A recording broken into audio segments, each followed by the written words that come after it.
Everyone, Chhattisgarh current affair 500 most important question की series में आप सभी का स्वागत है। आज से हम क्वेश्चन नंबर 71 को स्टार्ट करने वाले हैं। इसके पहले हमने क्वेश्चन नंबर 1 से लेकर के 70 तक के क्वेश्चंस को डिटेल में डिस्कस किया है। अगर आप में से किसी ने उन सारे क्वेश्चंस को नहीं देखा हुआ है तो प्लेलिस्ट में जा करके उन सारे वीडियोज़ को भी आप ज़रूर से वॉच कीजिएगा। ओके, और आज का हमारा सबसे पहला क्वेश्चन है, ग्राम किकिरदा जहाँ जहरीली गैस हादसा हुआ यह कहाँ स्थित है? तो ध्यान रखिएगा फ्रेंड्स, ग्राम किकिरदा के बारे में बात किया जा रहा है। ठीक है, जितने भी प्लेसेस हमारे न्यूज़ में रहते हैं किसी न किसी कारण से, उन सभी के आने की जो प्रोबेबिलिटी है वो थोड़ी सी ज़्यादा बढ़ जाती है। ठीक है, तो किकिरदा ग्राम है, कहाँ स्थित है? तो ध्यान रखिएगा, जांजगीर चांपा जिला में हमको देखने को मिलता है। डिटेल में अब हम कुछ पॉइंट्स को देख लेते हैं। तो ग्राम किकिरदा जो है, यहाँ पर एक कुएँ हैं। ठीक है, यहाँ पर एक ऐसा बताया जाता है कि यहाँ पर कुएँ हैं। इस कुएँ में काफ़ी समय से, मतलब काफ़ी सालों से इसका कोई भी यूज़ नहीं किया जा रहा था।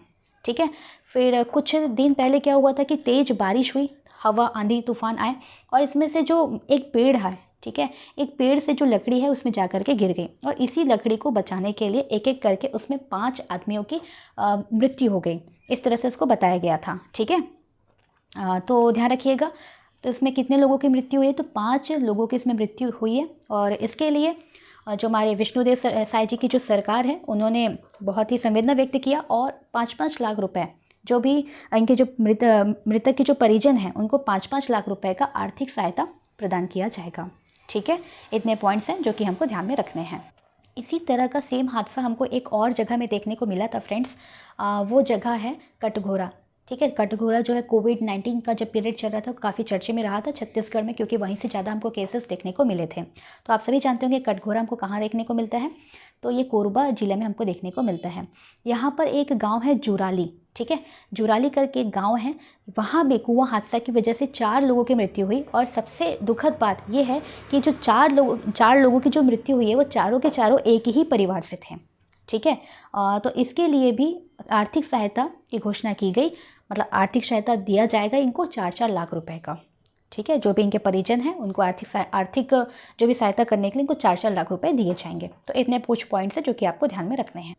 नेक्स्ट क्वेश्चन है हमारे पास, प्रत्येक गुरुवार को आयोजित होने वाले मुख्यमंत्री जनदर्शन कार्यक्रम की शुरुआत कब से की गई? तो ध्यान रखिएगा फ्रेंड्स, हर गुरुवार को मुख्यमंत्री जनदर्शन कार्यक्रम की शुरुआत की गई है। ठीक है, बेसिकली इसमें होगा क्या कि जो भी समस्याएं, जो जन समस्याएं हैं, ठीक है, उन सभी को निवारण किया जाएगा। तो एक हिसाब से यहाँ पे शिविर जैसा लगाया जाएगा हर गुरुवार को।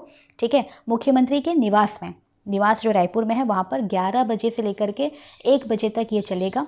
प्रत्येक गुरुवार को किया जाएगा। तो इसकी जो शुरुआत है वो 27 जून 2024 से किया गया है। इसका मेन बेनिफिट क्या होगा कि जो भी जनता है, ठीक है, छत्तीसगढ़ की जो भी जनता है वो डायरेक्ट, मतलब सीधे मुख्यमंत्री से अपनी समस्या को अवगत कराते हुए आवेदन दे सकेंगे। ठीक है, मतलब जो भी जन समस्या होंगी इसका त्वरित निवारण भी इसमें किया जाएगा।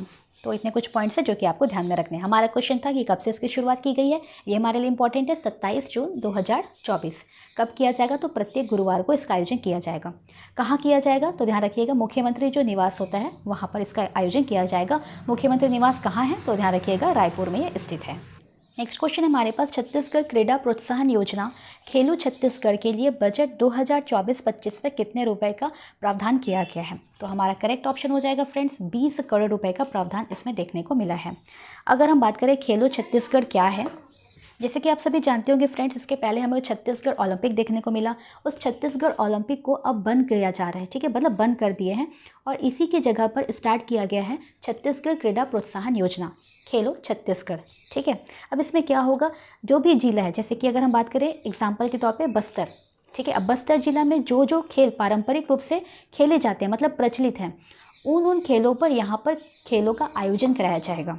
ठीक है, मतलब जो भी जिलों की मांग के अनुसार उन जिलों में प्रचलित जो भी पारंपरिक खेल है उनका आयोजन किया जाएगा। इतने कुछ पॉइंट्स हैं जो कि आपको ध्यान में रखने हैं। हमारा क्वेश्चन था कितने रुपए का प्रावधान किया गया है?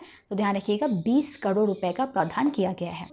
एक स्टैटिक से क्वेश्चन ले लेते हैं फ्रेंड्स कि मुरिया दरबार की शुरुआत कब से हुई?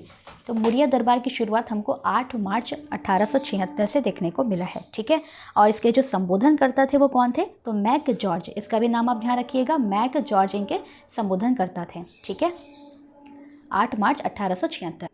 नेक्स्ट क्वेश्चन हमारे पास, रामलला दर्शन योजना जिसमें प्रतिवर्ष लगभग 20,000 दर्शनार्थी को अयोध्या ले जाया जाएगा की शुरुआत कब से हुई है? काफ़ी चर्चे में रहा है, ठीक है, राम मंदिर अयोध्या तो और रामलला दर्शन योजना। तो ध्यान रखिएगा फ्रेंड्स, रामलला दर्शन योजना के अंतर्गत हर साल 20,000 लोगों को, मतलब 20,000 दर्शनार्थी को अयोध्या ले जाया जाएगा रामलला के दर्शन के लिए।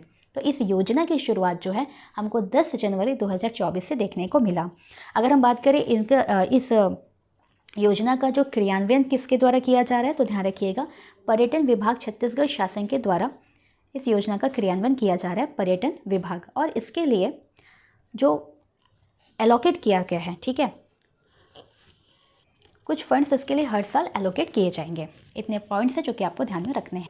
नेक्स्ट क्वेश्चन है हमारे पास, 2022 में शुरू की गई मुख्यमंत्री मितान योजना में अब तक के कुल कितने प्रकार की सेवाएं उपलब्ध हैं? मुख्यमंत्री मितान योजना, ठीक है, तो करेक्ट आंसर हो जाएगा फ्रेंड्स हमारा कि अभी तक जो 44 प्रकार की सेवाएं इसमें उपलब्ध कराई जाती हैं। अगर हम बात करें मुख्यमंत्री मितान योजना के शुभारंभ, मतलब शुरुआत कब किया गया, तो इसके लिए आपको डेट इंपॉर्टेंट है, ध्यान रखिएगा 1 मई 2022 से मुख्यमंत्री मितान योजना की शुरुआत की गई, ठीक है। और इसी का नाम परिवर्तन करके अभी क्या रख दिया गया है, तो मोर संगवारी योजना इसका नाम परिवर्तन कर दिया गया है, ठीक है। इसके लिए जो नंबर डायल करना होता है, अगर आपको किसी भी प्रकार का जन्म प्रमाण पत्र, मृत्यु प्रमाण पत्र, है ना, और कास्ट सर्टिफिकेट होता है, निवासी प्रमाण पत्र, इस तरह से जितने भी प्रमाण पत्र बनाए जाते हैं, अगर आप में से किसी को भी बनाना हो तो इसके लिए आपको 145 नंबर डायल करना होगा, ठीक है। वो सारे डिटेल्स और सारी जानकारी इसमें आपको उपलब्ध करा देंगे। खुद वो डॉक्यूमेंट्स लेने के लिए आते हैं और जब आपका डॉक्यूमेंट बन करके रेडी हो जाता है तो वो पार्सल के थ्रू आपको पहुंचा दिया जाता है। तो ये काफ़ी अच्छी सेवा है फ्रेंड्स, और चर्चा में भी रहा है क्योंकि इसका नाम परिवर्तन कर दिया गया है। और ध्यान रखिएगा इसमें 44 प्रकार की सेवाएं उपलब्ध कराई जाती है। नेक्स्ट क्वेश्चन है फ्रेंड्स, डॉक्टर खूबचंद बघेल स्वास्थ्य सहायता योजना का नाम परिवर्तन करके क्या कर दिया गया है? तो डॉक्टर खूबचंद बघेल स्वास्थ्य सहायता योजना, अब इसका नाम परिवर्तित करके शहीद वीर नारायण सिंह आयुष्मान स्वास्थ्य योजना कर दिया गया है। ये हमारा आंसर हो जाएगा। अब डॉक्टर खूबचंद बघेल स्वास्थ्य सहायता योजना जो था उसकी शुरुआत कब से हुई थी, ये हमारे लिए इंपॉर्टेंट हो जाता है। तो ध्यान रखिएगा फ्रेंड्स, 1 जनवरी 2020 से, ठीक है, 1 जनवरी 2020 से 1 जनवरी 2020 से डॉक्टर खूबचंद बघेल स्वास्थ्य सहायता योजना की शुरुआत की गई थी। इसमें क्या किया जाता है, तो इसमें स्वास्थ्य सहायता के लिए अधिकतम 5 लाख रुपए दिए जाते हैं, ठीक है। कितने रुपए दिए जाते हैं? 5 लाख रुपए दिए जाते हैं। बीपीएल परिवारों को 5 लाख रुपए तक का निःशुल्क स्वास्थ्य सहायता प्रदान किया जाता है। निःशुल्क, बिल्कुल ये निःशुल्क रहता है, ठीक है। किसके लिए है ये? बीपीएल परिवारों के लिए है, बीपीएल परिवारों के लिए। और वहीं पर अगर हम बात करें एपीएल परिवारों के लिए क्या है, ठीक है, तो एपीएल परिवारों के लिए 50,000 रुपये तक का इसमें सहायता प्रदान करवाया जाता है, ठीक है, 50,000 रुपीज़ तक का। तो हमारा क्वेश्चन था डॉक्टर खूबचंद बघेल स्वास्थ्य सहायता योजना का नाम क्या कर दिया गया है? तो ध्यान रखिएगा शहीद वीर नारायण सिंह आयुष्मान स्वास्थ्य योजना। और जो भी इंपॉर्टेंट फैक्ट्स थे वो मैंने आपको यहाँ पे कवर करवा दिए। फ्रेंड्स, अगर आपको वीडियोस जो है थोड़ा सा स्लो लग रहा है, ठीक है, तो आप क्या कर सकते हैं 1.25 या फिर 1.5x में देख करके सारे क्वेश्चंस को अच्छे से अटेम्प्ट कीजिएगा और साथ ही साथ इसको आप पेन और पेपर लेकर के बैठिएगा, ठीक है। जो भी आपको फैक्ट नए लगे हों, जो भी आपने नहीं पढ़े हों, उन सबको आप नोट डाउन करते हुए भी चलिएगा। इससे आपका जो करंट अफेयर वाला पोर्शन है वो बहुत अच्छे से रेडी हो जाएगा हमारे एग्जाम आते तक। नेक्स्ट क्वेश्चन है हमारे पास, सुप्रजा कार्यक्रम योजना किससे संबंधित? तो हमारा आंसर हो जाएगा फ्रेंड्स कि सुप्रजा कार्यक्रम योजना जो है गर्भवती माता व जो नवजात शिशु होते हैं उनकी देखभाल व सुरक्षा से संबंधित है सुप्रजा कार्यक्रम योजना, ठीक है। अब इस सुप्रजा कार्यक्रम योजना जो है उसके बारे में कुछ पॉइंट्स हम देख लेते हैं। तो ध्यान रखिएगा कि सुप्रजा कार्यक्रम योजना की जो शुरुआत है वो हमको धमतरी जिला से देखने को मिला है, ठीक है। कहाँ से? धमतरी जिला से। और अगर हम बात करें जो भारत सरकार जो आयुष मंत्रालय द्वारा छत्तीसगढ़ में राष्ट्रीय आयुष मिशन के तहत इस सुप्रजा कार्यक्रम का शुरुआत किया गया है, राष्ट्रीय आयुष मिशन। अब हमारे लिए इम्पॉर्टेंट हो जाता है कि इसके जो प्रथम चरण में, ठीक है, फर्स्ट फेज में टोटल 6 जिलों को इसमें शामिल किया गया है। कितने जिलों को? 6 जिलों को। और 6 जिलों के नाम आपके फिंगर पॉइंट्स पे होने चाहिए। तो यहाँ पर उन 6 जिलों के नाम मैंने मेंशन कर दिए हैं, ठीक है। आप अच्छे से याद करके इसको नोट डाउन कर लीजिएगा। पहला है रायपुर, बिलासपुर, दुर्ग, ठीक है। ये तीनों आपको ध्यान में होंगे क्योंकि ये मिडिल पोर्शन में आते हैं, हमारे जो महानदी बेसिन वाला एरिया ये सब है, रायपुर, बिलासपुर, दुर्ग। और 3 जो आपको याद रखना है, धमतरी तो आपको याद रहेगा क्योंकि इसकी शुरुआत यहीं से की गई है। और सर बस, मतलब सर से सरगुजा और बस से बस्तर। तो इतने कुछ पॉइंट्स हैं जो कि आपको सुप्रजा कार्यक्रम से याद रखने हैं। नेक्स्ट क्वेश्चन है हमारे पास, शक्तिपीठ योजना परियोजना में कुल कितने मंदिरों का उन्नयन प्रस्तावित है। तो यहाँ पर ध्यान रखिएगा फ्रेंड्स, शक्तिपीठ योजना परियोजना के तहत कुल 5 मंदिरों का उन्नयन किया जाएगा। ठीक है, कितने हो जाएंगे? 5 मंदिर। अब 5 मंदिर के नाम और वो 5 मंदिर कहाँ कहाँ स्थित हैं ये आपको ध्यान में होना चाहिए, तो उसको भी देख लेते हैं हम। तो सबसे पहला मंदिर हमको देखने को मिलेगा फ्रेंड्स, वो है कुदरगढ़। ठीक है, कुदरगढ़ कहाँ स्थित है मैं बोलते जा रही हूँ। ठीक है, इसको सभी चीज़ों को लिखना यहाँ पे पॉसिबल नहीं हो पाता है, तो आप अच्छे से सुनिएगा। ठीक है, एक एक वर्ड्स पे आप थोड़ा सा कॉन्सेंट्रेट कीजिएगा। कुदरगढ़ हमको देखने को मिलता है सूरजपुर में। ठीक है, कहाँ देखने को मिलता है? सूरजपुर में। तो कुदरगढ़ में एक मंदिर है हमारे पास, बागेश्वरी मंदिर। इसका उन्नयन किया जाएगा, शक्तिपीठ योजना में सबसे पहला मंदिर है ये। दूसरा है हमारे पास चंद्रपुर में चंद्रहासिनी मंदिर। चंद्रपुर आप सभी जानते होंगे कहाँ पड़ता है? शक्ति जिला में।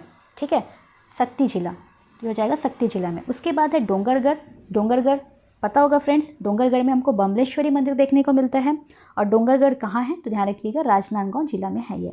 ठीक है, उसके बाद अगर हम आगे बढ़ेंगे तो हमको चौथे नंबर पे देखने को मिलेगा रतनपुर में हमारे पास है महामाया मंदिर। रतनपुर बिलासपुर में स्थित है।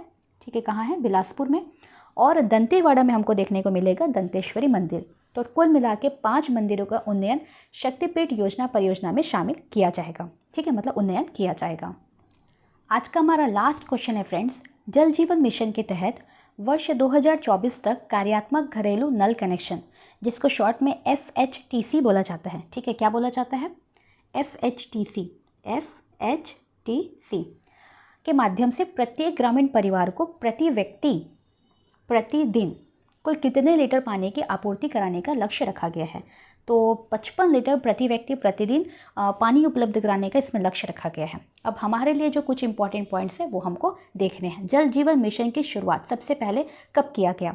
तो ध्यान रखिएगा 15 अगस्त का वो दिन था। ठीक है, 15 अगस्त को 2019 में इसकी शुरुआत की गई थी। तो ग्रामीण परिवारों को पेयजल समस्या से मुक्ति दिलाने के लिए केंद्र सरकार द्वारा जल जीवन मिशन की शुरुआत इस दिन किया गया, 15 अगस्त 2019 को। ठीक है, FHTC के माध्यम से इसमें 55 लीटर प्रति व्यक्ति प्रतिदिन पानी उपलब्ध कराने का लक्ष्य रखा गया है। और छत्तीसगढ़ ने इसमें बहुत अच्छा प्रदर्शन किया है, जिसकी वजह से अब तक ठीक है पूरे प्रदेश में 75.01% जो ग्रामीण परिवार हैं उन तक नल कनेक्शन पहुंचाया जा चुका है। ठीक है, तो ये डेटा हमारे लिए इंपॉर्टेंट हो जाते हैं फ्रेंड्स, आप थोड़ा सा नोट डाउन करके इसको चलिएगा। कितना है? 75.01% ग्रामीण परिवारों को नल कनेक्शन प्रदान किया जा चुका है। तो ये थे फ्रेंड्स आज के हमारे 10 क्वेश्चन। कहने को ये 10 क्वेश्चन है, लेकिन हमने इसके अंदर के जो डिटेल्स और फैक्ट को कवर किया है वो तकरीबन 10 क्वेश्चन जो है 50 क्वेश्चन के बराबर है। ठीक है, तो आप जैसा कि आपने देखा कि हमने बहुत ही डिटेल में सारे टॉपिक्स को कवर किया है। इसी तरह से हम पूरे 500 क्वेश्चंस को कवर करेंगे। ठीक है, जिसमें आपको छत्तीसगढ़ इंडिया दोनों के क्वेश्चंस कवर करवाए जाएंगे। अभी हम बेसिकली छत्तीसगढ़ पर फोकस करके चल रहे हैं। तो फ्रेंड्स, अभी तक आप वीडियो में बने रहें, इसके लिए आप सभी का बहुत बहुत धन्यवाद। अगर आपको ये सेशन अच्छा लगा हो तो इसको अपने फ्रेंड्स एंड फैमिलीज में शेयर जरूर कीजिएगा, लाइक कीजिएगा, और अगर इस चैनल पर आप पहली बार विजिट किए हैं तो इसको सब्सक्राइब करके बेल आइकन को प्रेस कर लीजिएगा। मिलते हैं फ्रेंड्स हम अपने नेक्स्ट सेशन में, तब तक के लिए stay focused, work hard. Thank you.